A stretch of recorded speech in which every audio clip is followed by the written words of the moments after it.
तो बच्चों नमस्ते, कैसे हैं आप सभी। उम्मीद है शानदार होंगे और शानदार तरीके से अपनी पढ़ाई को कर रहे होंगे। बच्चों मैं आपका भाई नीरज यादव स्वागत करता हूं आपका अपने परिवार तैयारी विद नीरज में।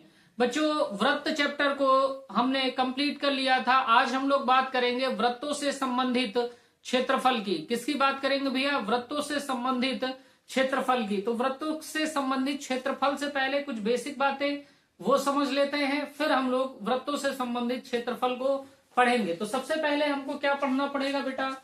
सबसे पहले हम जो चीजें पढ़ेंगे आज उनको मैं आपको लिस्ट करा दे रहा हूं। सबसे पहले हम लोग बात करेंगे बेटा वृत्त क्या होता है, फिर हम लोग बात करेंगे वृत्त की त्रिज्या क्या होती है, फिर हम लोग बात करेंगे वृत्त का बेटा जीवा क्या होती है, फिर हम लोग बात करेंगे बेटा वृत्त का व्यास क्या होता है, फिर हम लोग बात करेंगे बेटा चाप क्या होता है, फिर हम लोग बात करेंगे बेटा चाप तक हम लोग पढ़ेंगे। इसके बाद हम लोग बात करेंगे बेटा त्रिज्यखंड की, और फिर हम लोग बात करेंगे वृत्तखंड की।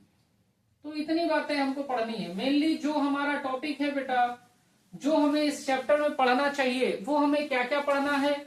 वो हमें त्रिज्यखंड पढ़ना है और वृत्तखंड पढ़ना है। अगर हमें त्रिज्यखंड और वृत्तखंड समझना है भली भांति, तो हमको बाकी चीजें भी आनी चाहिए। तो हम लोग बाकी चीजों को भी सरसरी नजर से देखते हुए चलेंगे और फिर त्रिज्यखंड और वृत्तखंड को बढ़िया तरीके से कर लेंगे। तो देखिए बेटा वृत्त क्या होता है। वृत्त की डिफिनेशन मैंने अभी लास्ट चैप्टर जब करवाया तब भी आपको मैंने बता दिया था कि किसी भी समतल पर स्थित बिंदुओं का बिंदुपथ जो नियत बिंदु से अचर दूरी पर हो। जैसे बेटा मैंने कहा ये हमारा वृत्त है, इस बिंदु से परिधि की दूरी जो होती है वो नियत होती है। यहां से यहां आप मिला दीजिए, यहां से यहां आप मिला दीजिए, यहां से यहां मिला दीजिए, कहीं भी आप मिला देंगे। ये जो दूरी है, ये जो दूरी है बेटा केंद्र से परिधि को मिलाने वाली जो रेखा है, ये हमारी कहलाती है त्रिज्या। क्या कहलाती है? त्रिज्या। तो त्रिज्या की डिफिनेशन क्या हो जाएगी? तो आप कहेंगे केंद्र को परिधि के किसी भी बिंदु से मिलाने वाली रेखा की लंबाई या माप हमारी कहलाती है बेटा त्रिज्या। तो केंद्र से परिधि की दूरी। तो केंद्र से परिधि की दूरी को हम क्या कहते हैं बेटा? त्रिज्या कहते हैं। ये हमारा केंद्र है, ये परिधि है। मान लीजिए इसको हम ए कह रहे हैं, ये केंद्र है तो इसको हमने ओ कहा। तो ये बेटा जो दूरी होगी ओ ए, ये हमारी क्या हो जाएगी? त्रिज्या। ठीक है बात। फिर हम लोगों ने बात किया बेटा जीवा की। तो जीवा क्या होती है? सपोज दैट बेटा ये हमारा वृत्त है, ये हमारा वृत्त है, ये हमारा वृत्त का केंद्र है, ये हमारा बेटा वृत्त का केंद्र है जिसको हमने कहा ओ। एक वृत्त पर बेटा बिंदु हमने ए ले लिया और एक वृत्त पर बिंदु हमने बी ले लिया। तो वृत्त की परिधि पर स्थित दोनों बिंदुओं को मिलाने वाला जो रेखाखंड है वो हमारा कहलाता है बेटा जीवा। क्या कहलाता है? वृत्त पर स्थित दो बिंदुओं को मिलाने वाला रेखाखंड जीवा। क्या होती है जीवा? वृत्त पर या वृत्त की परिधि पर स्थित दो बिंदुओं को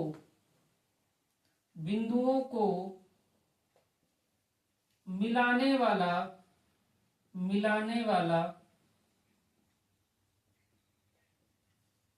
रेखाखंड जीवा कहलाता है। हमने बेटा एक वृत्त ले लिया जिसका केंद्र हमारा ओ है। वृत्त की परिधि पर एक बिंदु ए ले लिया, एक बिंदु हमने बी ले लिया। बिंदु ए को बिंदु बी से मिला दिया तो जो ए बी रेखाखंड हमें मिला, ये जो ए बी रेखाखंड मिला, ये ए बी रेखाखंड वृत्त की क्या कहलाएगी बेटा? जीवा कहलाएगी। बात समझ में आई? ए बी रेखाखंड वृत्त का क्या कहलाएगा? तो आप कहेंगे जीवा कहलाएगी। ठीक है इतनी बात। आगे देखिए बेटा व्यास। व्यास क्या होता है? तो आप कहेंगे वृत्त की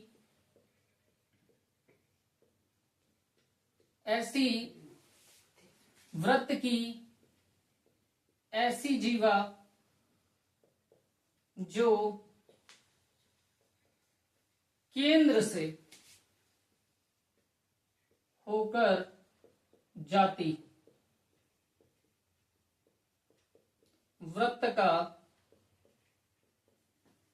व्यास कहलाती, व्यास कहलाती। ये बेटा हमारा वृत्त है, ये वृत्त का केंद्र है ओ। बेटा हमने परिधि पर दो बिंदु ले लिए, एक बिंदु को हमने कहा ए, एक बिंदु को हमने कहा बी, ए बी को हमने मिलाया, ए बी को हमने मिला दिया। तो ए बी क्या है बेटा? परिधि पर दो बिंदुओं को मिलाने वाला रेखाखंड है ए बी। और मैंने आपको बताया कि परिधि पर स्थित दो बिंदुओं को मिलाने वाला रेखाखंड क्या कहलाता है? जीवा कहलाता है। लेकिन ए बी स्पेशल रेखाखंड है बेटा। क्यों स्पेशल है? क्योंकि वो वृत्त के केंद्र से होकर जा रहा है। तो वृत्त की ऐसी जीवा जो वृत्त के केंद्र से होकर जाती है वृत्त का व्यास कहलाती है। वृत्त की ऐसी जीवा जो वृत्त के केंद्र से होकर जाती है वृत्त का व्यास कहलाती है। तो ये बेटा बहुत ध्यान से देखिए, मैंने अभी आपको बताया कि केंद्र से परिधि को मिलाने वाला जो रेखाखंड होगा उसको हम त्रिज्या कहेंगे। तो ये जो ओबी रेखाखंड है ये केंद्र से परिधि को मिला रहा है, ये त्रिज्या है, हमने त्रिज्या मान लिया बेटा स्मॉल आर। ये ओए भी हमारी त्रिज्या है क्योंकि ये भी केंद्र से परिधि को मिला रहा है, ये भी हमारा स्मॉल आर हो गया। और बेटा व्यास को हम लिखते हैं डायामीटर। तो ए बी हमारा क्या है? तो ए बी हमारा बेटा व्यास है। ए बी क्या है? व्यास है, यानी डायामीटर है।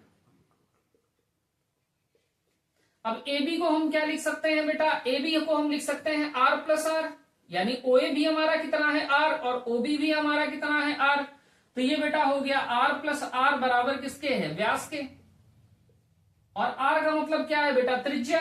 तो हम कहेंगे आर प्लस आर कितना हो गया? 2r बराबर हो गया व्यास। तो व्यास हमारा किसके बराबर होता है बेटा? व्यास हमारा त्रिज्या का 2 गुना होता है। तो हम लिख सकते हैं बेटा 2 गुणे त्रिज्या बराबर हो जाएगा हमारा व्यास। ठीक है बात। और अगर यहीं से त्रिज्या निकालना चाहे तो त्रिज्या बराबर हो जाएगा बेटा व्यास बटा 2, क्योंकि त्रिज्या की गुणे में 2 है, इधर भेज देंगे तो भाग में। तो ये 2 सूत्र हैं आपको याद रखने हैं कि जो त्रिज्या हमारी त्रिज्या का 2 गुना होता है व्यास, और त्रिज्या व्यास की बेटा आधी होती है। उम्मीद है ये 3 बातें आपको समझ में आई होंगी। मैंने 3 बातें आपको बताई, त्रिज्या क्या होती है, जीवा क्या होती है, व्यास क्या होता है। आगे हम लोग बात करेंगे बेटा चाप क्या होता है।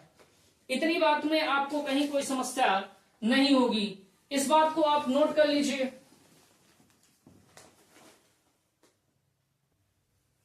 अब बच्चों देखिए, मैंने आपको वृत्त बता दिया कि वृत्त क्या होता है, त्रिज्या क्या होती है, जीवा क्या होता है और वृत्त का व्यास क्या होता है। अब हम लोग बात करेंगे बेटा चाप की, यानी आर्क क्या होता है।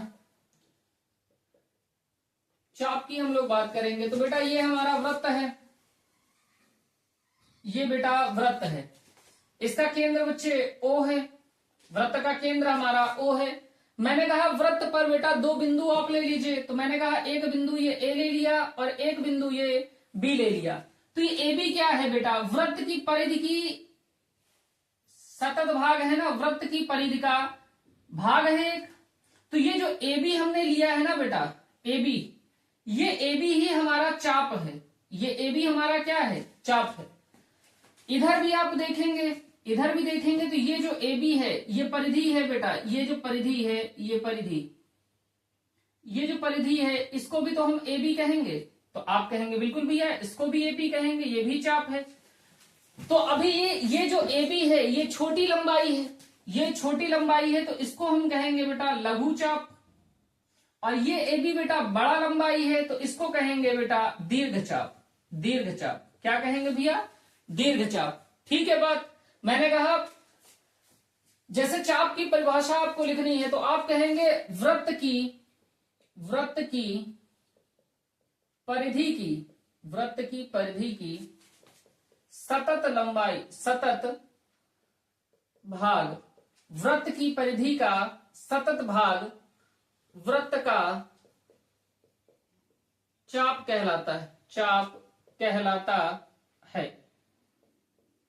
तो ये जो बेटा है ए बी है ये सतत लंबाई ही है, तो सतत भाग ही तो है वृत्त की परिधि का। और ये जो ए बी है ये भी सतत भाग है। अब बच्चे अगर आपको कहीं पे लिखा होगा चाप को कैसे डिनोट करते हैं तो आप कहेंगे चाप को डिनोट हम लोग करते हैं इस टाइप से। ठीक है, अभी मैं लिख के दिखा रहा हूं पूरी बात आपको। ये हमारा लघु चाप हो गया। लेकिन इसको भी मैं कह रहा हूं ए बी है, चाप ए बी, और इसको भी मैं कह रहा हूं चाप ए बी। तो कहीं पे लिखने के तरीके में कोई परिवर्तन हमको दिख नहीं रहा। अगर हमको चाप ए बी फिगर में मिलेगा तब तो हम पहचान सकते हैं कि ये लघु चाप है, ये दीर्घ चाप है। लेकिन अगर डिनोशन टाइप में आ गया तो आप नहीं पहचान पाओगे। तो उसके लिए क्या करना है, आपको एक काम करना है, जो लघु चाप है उसके मध्य में आप एक बिंदु ले लीजिए जिसको मैंने P कह दिया, और जो दीर्घ चाप है उसके मध्य में एक बिंदु ले लीजिए जिसको हमने C कह दिया। तो ये जो लघु चाप है ये क्या हो गया बेटा, APB। APB। अब ये जो P बिंदु लिया है ये क्यों लिया है बेटा, सिर्फ पहचान के लिए कि ये लघु चाप है। इसको ऐसे लिखेंगे, लघु चाप APB। और इसको क्या कहेंगे बेटा, आप कहेंगे दीर्घ चाप ACB। दीर्घ चाप ACB। बात समझ गए? फिर से देख लीजिए, मैंने आपसे कहा कि वृत्त की परिधि का सतत भाग वृत्त का चाप कहलाता है। ये मैंने वृत्त एक ले लिया। मैंने कहा इस वृत्त का केंद्र बेटा O है। हमने वृत्त की परिधि पर दो बिंदु ले लिए A और B। AB के बीच की ये जो सतत भाग है इसी को वृत्त का हम चाप कह रहे हैं। ये जो सतत भाग है AB के बीच का इसी को हम कह रहे हैं बेटा चाप। ये हमारा चाप है। ये AB एक छोटा हिस्सा है तो इसको हम लघु चाप कहेंगे। ये बेटा AB एक बड़ा हिस्सा है, ये एक बड़ा हिस्सा है तो इसको हम कहेंगे बेटा ये क्या है, तो आप कहेंगे ये दीर्घ चाप है। लेकिन हम पहचानेंगे कैसे बेटा लघु चाप है दीर्घ चाप है, फिगर में तो समझ में आ रहा है, लिखने के तरीके से कैसे पता करेंगे। तो भैया हम क्या करते हैं, इस सतत भाग के मध्य में कोई एक बिंदु ले लेते हैं। मान लीजिए हमने इसके बीच में P बिंदु ले लिया, तो ये हमारा लघु चाप था, तो इसको लिखेंगे कैसे, APB।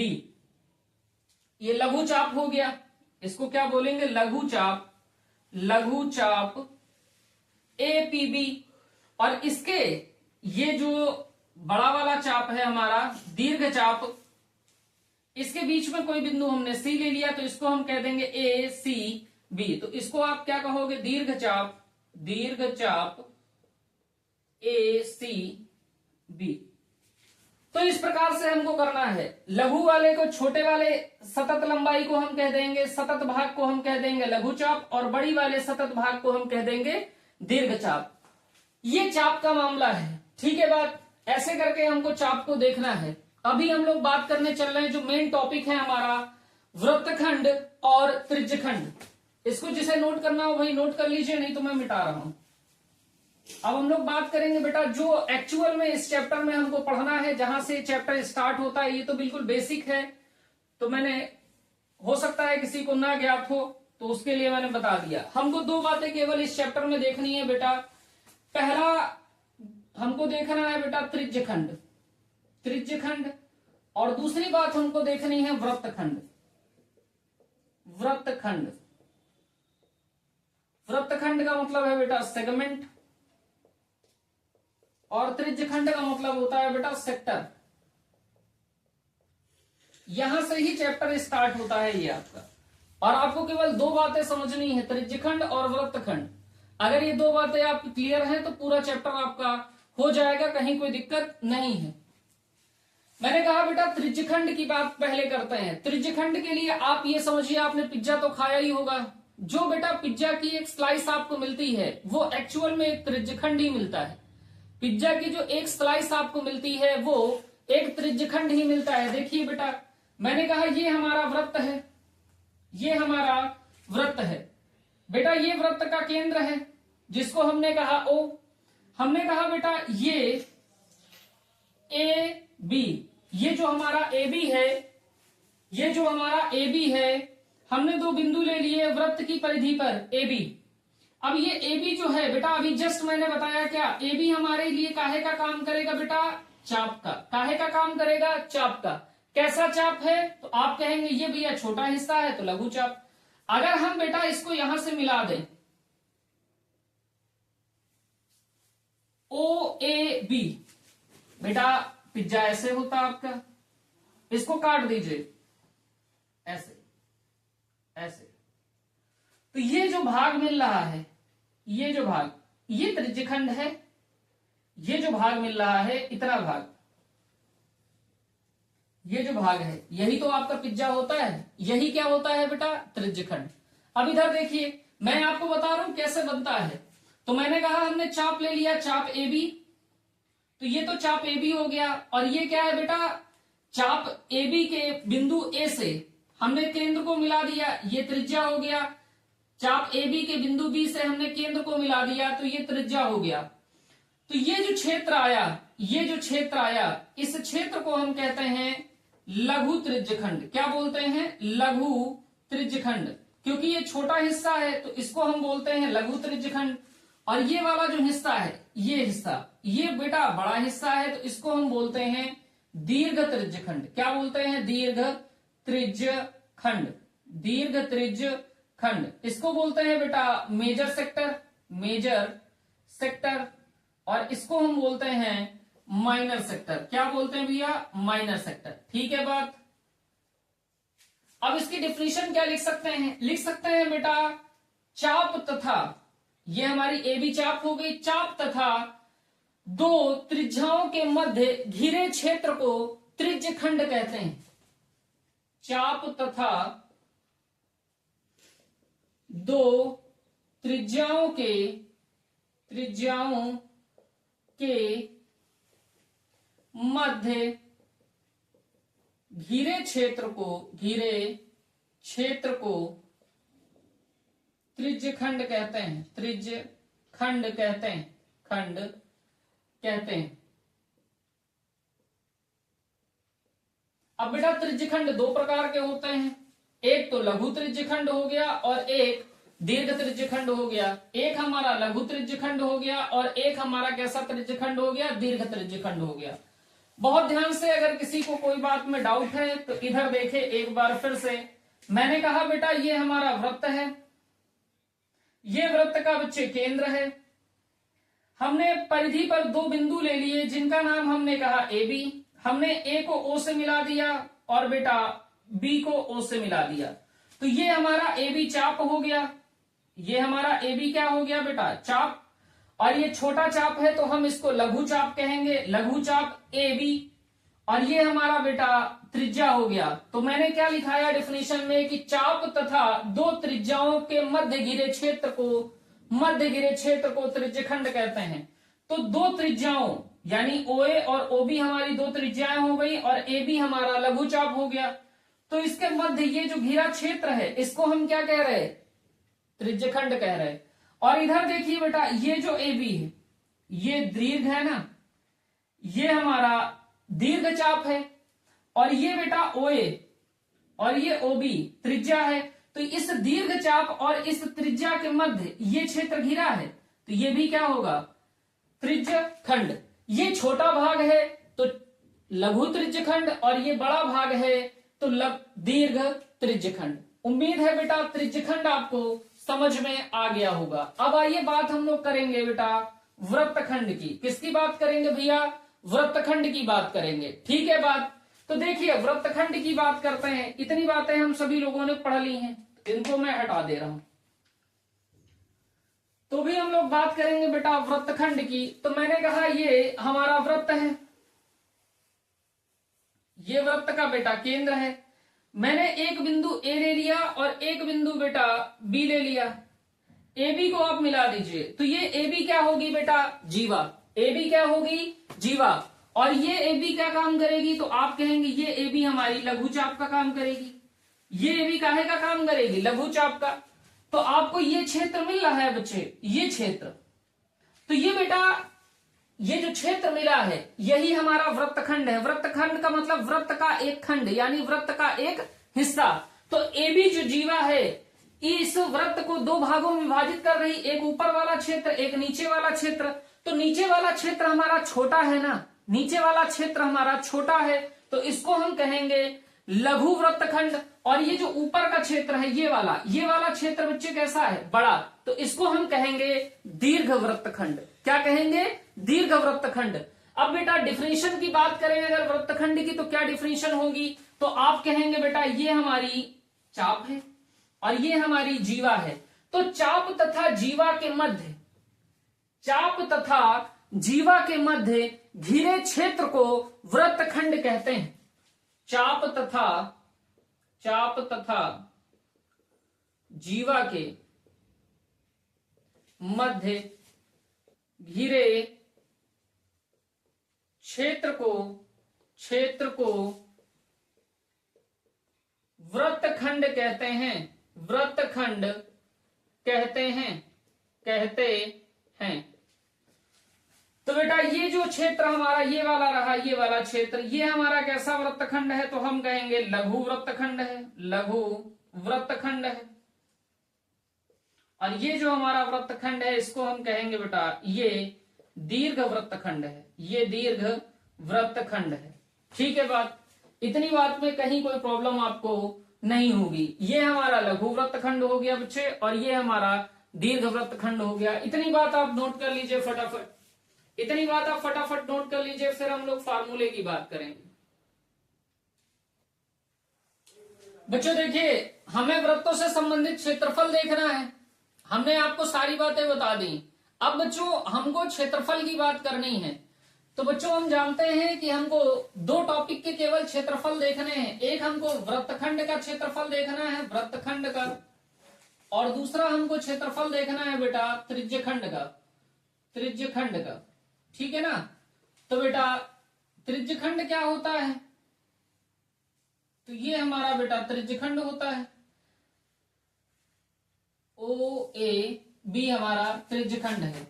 बेटा दोनों त्रिज्याओं के मध्य कुछ कोण भी बनेगा, उस कोण को हम थीटा कह लेते हैं। जो दोनों त्रिज्याओं के मध्य जो कोण बनेगा उस कोण को हम थीटा कह लेते हैं। फुल फिगर की बात करें तो ये हमारा वृत्त है, ये वृत्त का केंद्र है, ये बेटा ए बिंदु है, ये हमारा बी बिंदु है। हमने केंद्र से परिधि को मिला दिया, ये ओ ए हमारा है और ये हमारा बेटा ओ बी है। ये जो क्षेत्र है हमारा, ये हमारा लघु त्रिज्यखंड है। ये कोण हमारा कितना होगा बेटा? थीटा। तो हमारा इस फिगर का ओ ए बी का क्षेत्रफल कैसे निकलेगा वो देखिए। ये बेटा ओ ए बी है, उसी को हमने काट के बाहर बना दिया है। ठीक है ना? तो ये हमारा है त्रिज्यखंड। तो आप लिखेंगे लघु त्रिज्यखंड का क्षेत्रफल, लघु त्रिज्यखंड का क्षेत्रफल। फार्मूला क्या होगा बेटा? थीटा बटे 360 गुणे पाई आर स्क्वायर। कितना फार्मूला होगा? थीटा बटे 360 गुणे पाई आर स्क्वायर। अगर बेटा हम दीर्घ त्रिज्यखंड के क्षेत्रफल की बात करें, दीर्घ त्रिज्यखंड का क्षेत्रफल, तो दीर्घ त्रिज्यखंड के क्षेत्रफल में बेटा थीटा हमारा यहाँ पे कितना है? तो आप कहेंगे कोण हमारा थीटा बन रहा है, तो ये बेटा इसका प्रतिवर्ती कोण कितना बनेगा? तो आप कहेंगे 360 माइनस थीटा बनेगा। ये कोण कितना बनेगा? तो आप कहेंगे 360 माइनस थीटा। और यही तो बेटा दीर्घ त्रिज्यखंड हमारा बनता। तो कोण कितना बन रहा है? 360 माइनस थीटा बटे 360 और गुणे वृत्त का क्षेत्रफल से आप गुणा कर दीजिए। गुणे कितना हो गया बेटा? पाई आर स्क्वायर। तो लघु त्रिज्यखंड का क्षेत्रफल होता है थीटा बटे 360 गुणे पाई आर स्क्वायर। दीर्घ त्रिज्यखंड का क्षेत्रफल होता है 360 माइनस थीटा बटे 360 गुणे पाई आर स्क्वायर। अब बेटा अगर हम बात करें लघु त्रिज्यखंड की लंबाई की, तो ये जो बेटा ए बी है, ये जो ए बी है ये त्रिज्यखंड की लंबाई कहलाती। तो हम कहेंगे लघु त्रिज्यखंड के चाप की लंबाई, चाप की लंबाई। तो ये ए बी बेटा चाप है ना, तो इस ए बी की लंबाई निकालने को अगर कहे तो आप क्या करेंगे? तो आप कहेंगे ए बी क्या है? चाप की लंबाई है।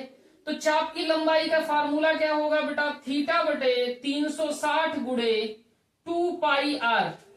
2 पाई आर से गुणा क्यों किया? क्योंकि बेटा ये पूरी हमारी परिधि होती है, और परिधि का हमको कितना हिस्सा लेना है? उतना हिस्सा तो लेना है जितने पे ये कोण बन रहा है। जितना हमारा ए बी है उतना ही तो हिस्सा लेना है। तो थीटा बटे 360 गुणे 2 पाई आर, ये हमारा हो गया बेटा लघु त्रिज्यखंड के चाप की लंबाई। अगर हमसे कहे त्रिज्यखंड का परिमाप क्या होगा? ये बेटा ओ ए बी हमारा त्रिज्यखंड है, तो हमने कहा त्रिज्यखंड का परिमाप, त्रिज्यखंड का परिमाप। तो त्रिज्यखंड का परिमाप, परिमाप बेटा क्या होता है, सभी भुजाओं की माप। तो ये बेटा AB की लंबाई, AB की लंबाई का मतलब क्या, थीटा बटे 360 गुणे 2 पाई आर, तो ये हो गया थीटा बटे 360 गुणे 2 पाई आर प्लस ये बेटा OA यानी कि त्रिज्या R प्लस ये बेटा OB यानी कि त्रिज्या R। तो ये आपकी त्रिज्यखंड का परिमाप किसके बराबर हो जाएगा, थीटा बटे 360 गुणे 2 पाई आर प्लस R कितना हो जाएगा 2R। तो ये हो जाएगा आपका त्रिज्यखंड के परिमाप का सूत्र। बेटा दीर्घ त्रिज्यखंड का क्षेत्रफल एक और तरीके से आप निकाल सकते हैं, किस तरीके से निकाल सकते हैं वो देखिए, यहां पे देख लीजिए। ये बेटा दीर्घ त्रिज्यखंड हमारा ये होगा, तो अगर पूरे वृत्त के क्षेत्रफल से, वृत्त के क्षेत्रफल में से अगर बेटा OAB का क्षेत्रफल घटा दिया जाए तब भी तो दीर्घ त्रिज्यखंड का क्षेत्रफल निकल आएगा। तो आप क्या कहेंगे, वृत्त का क्षेत्रफल कितना होता है, पाई आर स्क्वायर माइनस लघु त्रिज्यखंड का क्षेत्रफल। अगर बेटा वृत्त के क्षेत्रफल में से लघु त्रिज्यखंड का क्षेत्रफल घटा दिया जाए तब भी हमको दीर्घ त्रिज्यखंड का क्षेत्रफल मिल जाएगा। ठीक है, इतनी बात। आगे देखिए बेटा, तो यही फार्मूले हैं त्रिज्यखंड के, इतने ही फार्मूले हैं जो आपको ध्यान में रखने हैं। अब हम लोग बात करेंगे बेटा वृत्तखंड की। त्रिज्यखंड का क्षेत्रफल तो हम लोगों ने देख लिया, अब देखिए भैया वृत्तखंड का क्षेत्रफल। वृत्तखंड का क्षेत्रफल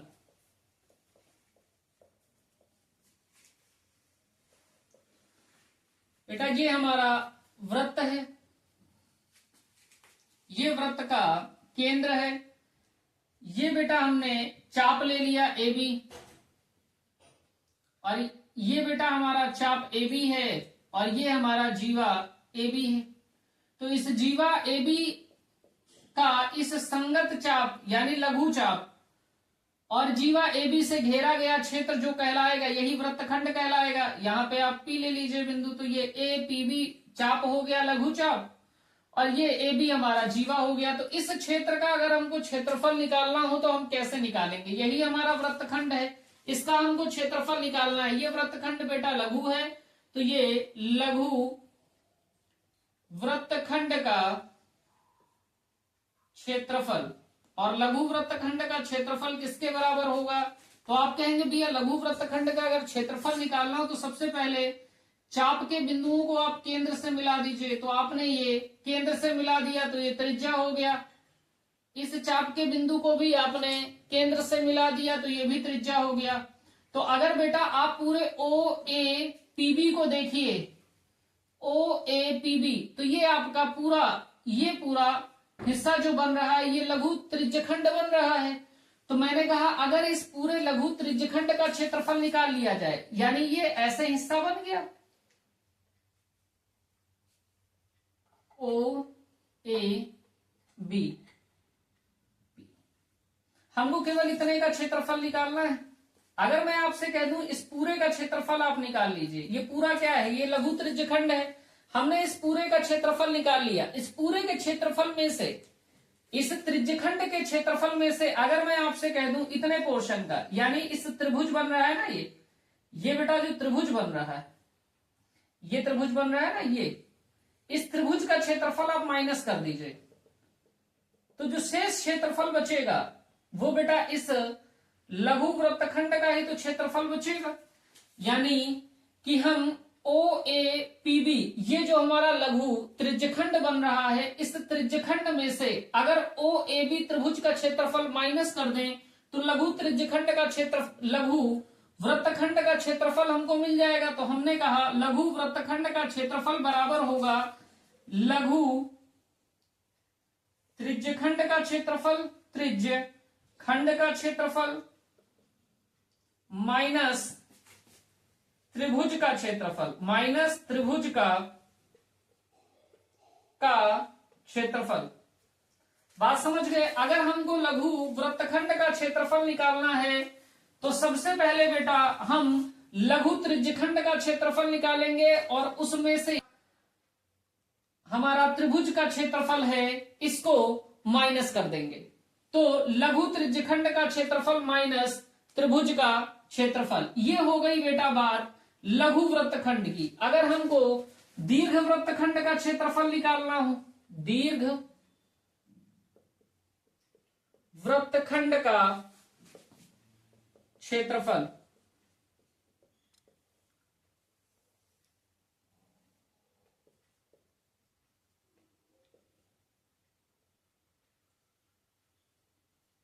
बेटा ये जो हिस्सा है ये हमारा लघु वृत्तखंड है और ये पूरा हिस्सा हमारा दीर्घ वृत्तखंड है, दीर्घ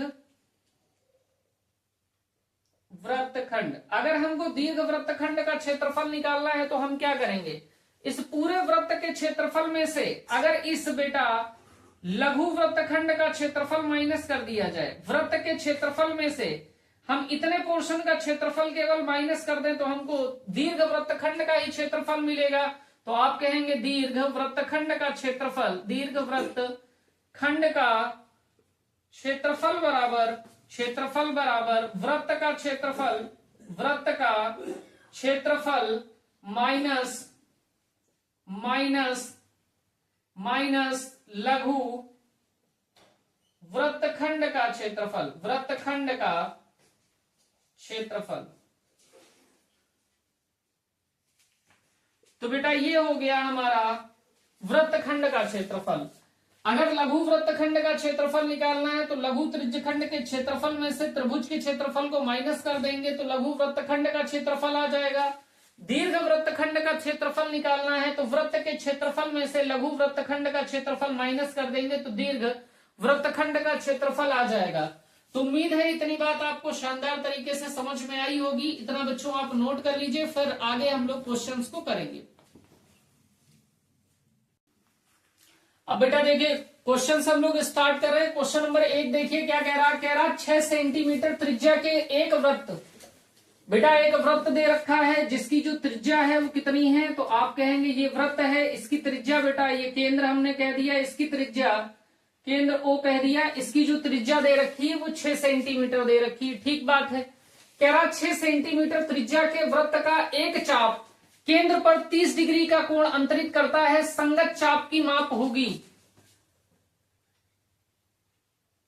ये बेटा हमने ले लिया कि ये चाप हमारा ए बी है, ये चाप हमारा ए बी है और जो कोण बन रहा है वो कितने डिग्री का बन रहा है, 30 डिग्री का। और ये बेटा ओ ए क्या है, त्रिज्या है, और त्रिज्या हमारी 6 सेंटीमीटर दे रखी है। ओ बी हमारी क्या है, त्रिज्या है, और त्रिज्या हमारी 6 सेंटीमीटर दे रखी है। कह रहा संगत चाप की माप होगी, यानी बेटा इस ए बी चाप की लंबाई की बात कर रहा है, इस ए बी के चाप की लंबाई की बात कर रहा है। चाप की लंबाई का सूत्र अभी मैंने पढ़ाया, चाप की लंबाई का सूत्र मैंने अभी आपको पढ़ाया, थीटा बटे 360 गुणे 2 पाई आर, ये होता है चाप की लंबाई का सूत्र। कोण कितने डिग्री का दे रखा है, थीटा हमारा दे रखा है बेटा 30 डिग्री, त्रिज्या आर हमें दे रखी है कितना बेटा 6 सेंटीमीटर। तो चाप की माप क्या होती है, चाप की माप, चाप की माप यानी इस ए बी के माप बतानी है, इस ए बी की माप बतानी है आपको। तो चाप की माप बराबर हो जाएगा थीटा बटे 360 गुणे 2 पाई आर।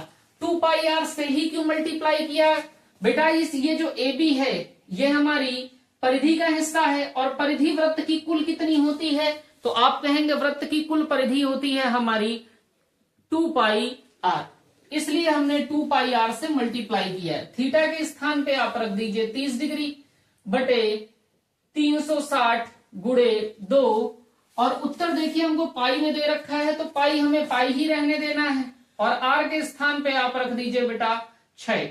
तो 0 से आपका 0 खत्म, 6 का नाम 6, 6 के 36 हो गया, 3 का नाम 3, 3 दूनी 6, 2 का नाम 2, बचा कितना बेटा पाई। और ये जो चाप की माप होती है बेटा, ये हमारी जो चाप की माप होगी इसकी यूनिट क्या रहेगी, इकाई, और हमको यूनिट दे रखी है सेंटीमीटर, तो ये हो जाएगा बेटा पाई सेंटीमीटर। तो ऑप्शन डी हमारा बेटा करेक्ट है। और मैं बता दूं ये क्वेश्चन या इस टाइप का क्वेश्चन आपके पेपर में 2024 में भी आया था बेटा और 2025 में भी 100% आपका पेपर में आएगा। क्वेश्चन नंबर 2 देखिए बेटा क्या कह रहा है। क्वेश्चन नंबर 2 हमारा कह रहा है 4 सेंटीमीटर त्रिज्या वाले एक वृत्त के त्रिज्यखंड का कोण 60 डिग्री है, उसका क्षेत्रफल होगा। हमसे कह रहा एक वृत्त दे रखा है बेटा जिसकी त्रिज्या हमें 4 सेंटीमीटर दे रखी, ये वृत्त का केंद्र है। हमसे कह रहा बेटा त्रिज्यखंड का कोण 60 डिग्री है। ऐसे कोई त्रिज्यखंड बेटा बन रहा है जिसका कोण हमको दे रखा है 60 डिग्री। इस बिंदु को हमने ए बी कह दिया है। इसकी जो त्रिज्या दे रखा है 4 सेंटीमीटर दे रखा है, त्रिज्या हमारी 4 सेंटीमीटर है। हमसे कह रहा है त्रिज्यखंड का क्षेत्रफल होगा, यानी त्रिज्यखंड के इस भाग का क्षेत्रफल हमको निकालना है। तो त्रिज्यखंड ये कैसा है बेटा, लघु त्रिज्यखंड है, तो हम कहेंगे लघु त्रिज्यखंड का क्षेत्रफल बराबर होता है थीटा बटे 360 गुणे पाई आर स्क्वायर। तो बेटा यहाँ थीटा की वैल्यू हमको दे रखी है 60 डिग्री और आर जो हमको दे रखा है वो 4 सेंटीमीटर दे रखा है। त्रिज्यखंड का क्षेत्रफल क्या होता है, त्रिज्यखंड का क्षेत्रफल, त्रिज्यखंड का क्षेत्रफल बराबर होता है बेटा थीटा बटे 360 गुणे पाई आर स्क्वायर। थीटा हमको दे रखा है 60 डिग्री बटे में 360 गुणे पाई आर स्क्वायर का मतलब बेटा 4 गुणे 4।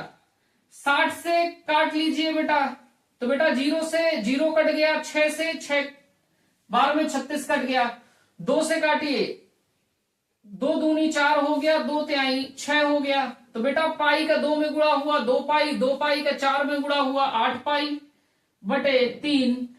और यूनिट क्षेत्रफल की होती है बेटा वर्ग इकाई, और इकाई के स्थान पे हमको सेंटीमीटर दे रखा है, तो वर्ग सेंटीमीटर या सेंटीमीटर स्क्वायर।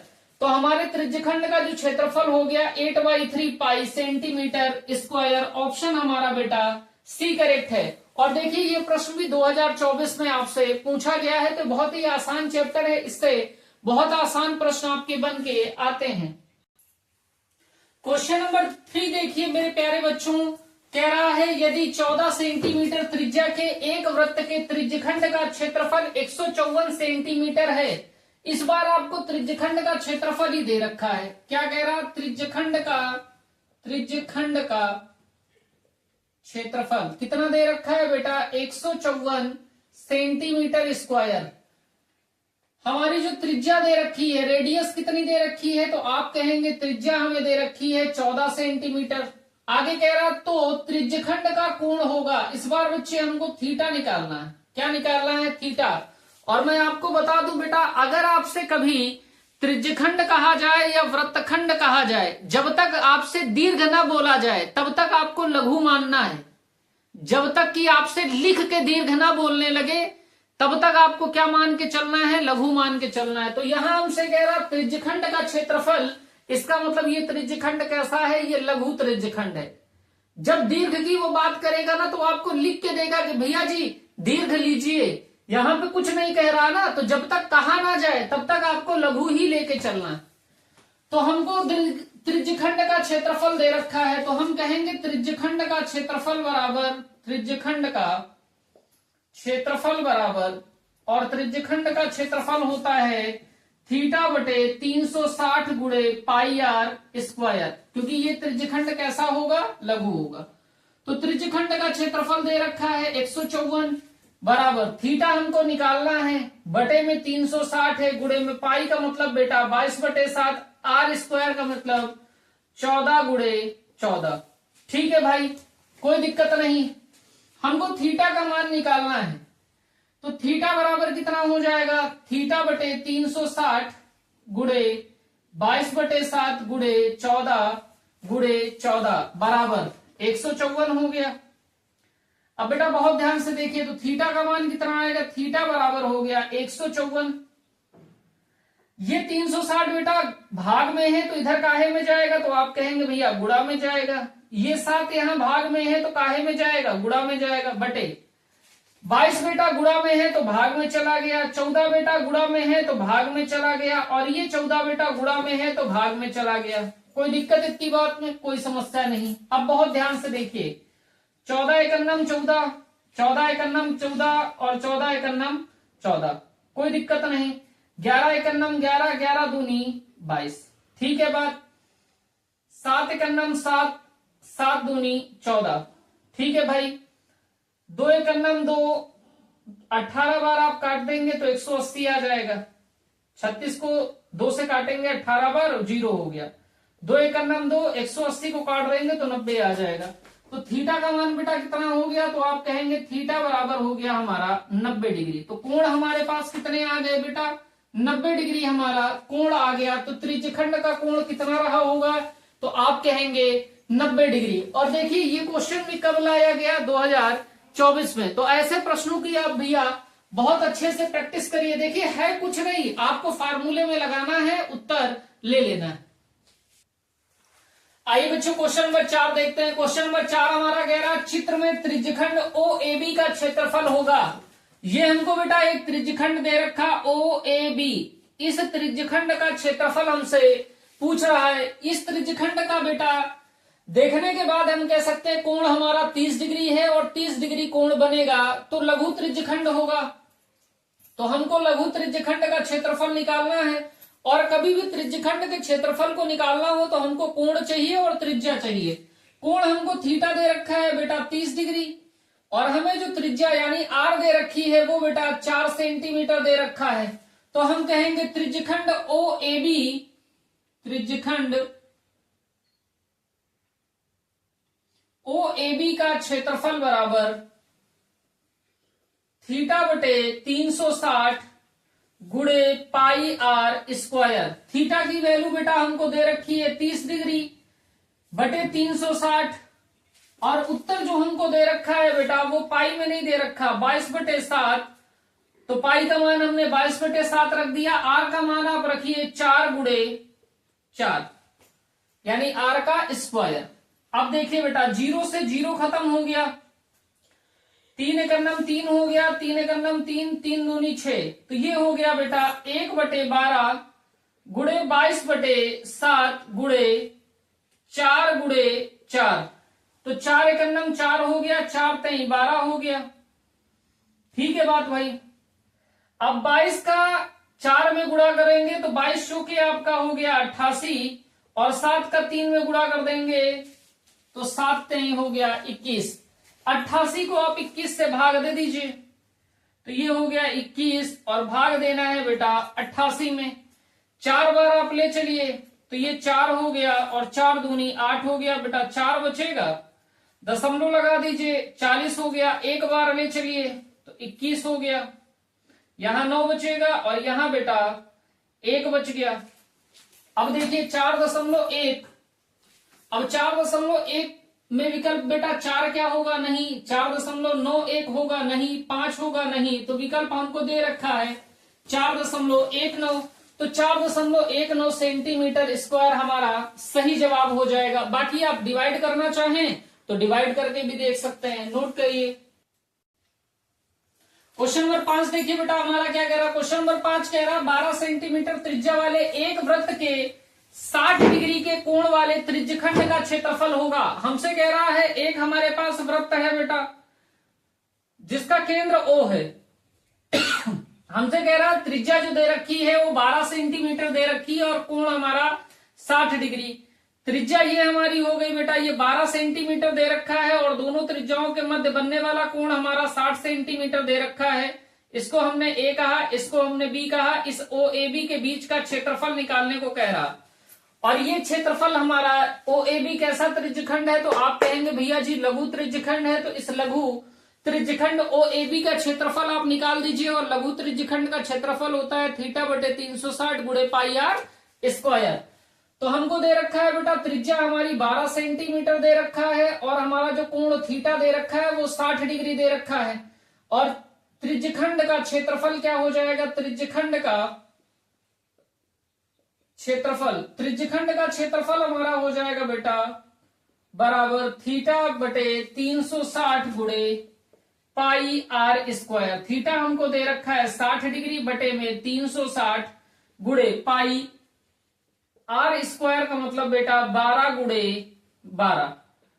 तो बेटा 0 से 0, 6 एकन्नम 6, 6 छिक्के 36, 6 एकन्नम 6, 6 दूनी 12, और 12 दूनी हो गया 24, 24 गुणे पाई यानी कि 24 पाई सेंटीमीटर स्क्वायर। यही हमारे त्रिज्यखंड का क्षेत्रफल होगा। ऑप्शन हमारा बेटा सी करेक्ट है। और ये क्वेश्चन भी 2024 में आपसे पूछा गया है। तो बहुत ही आसान तरीके के प्रश्न हैं। इन प्रश्नों को आपको सभी को करना है। ये क्वेश्चन नंबर 5 था, तो आज हम लोग क्वेश्चन नंबर 5 तक ही करेंगे। तो आज की बच्चों क्लास यहीं तक। जय हिंद।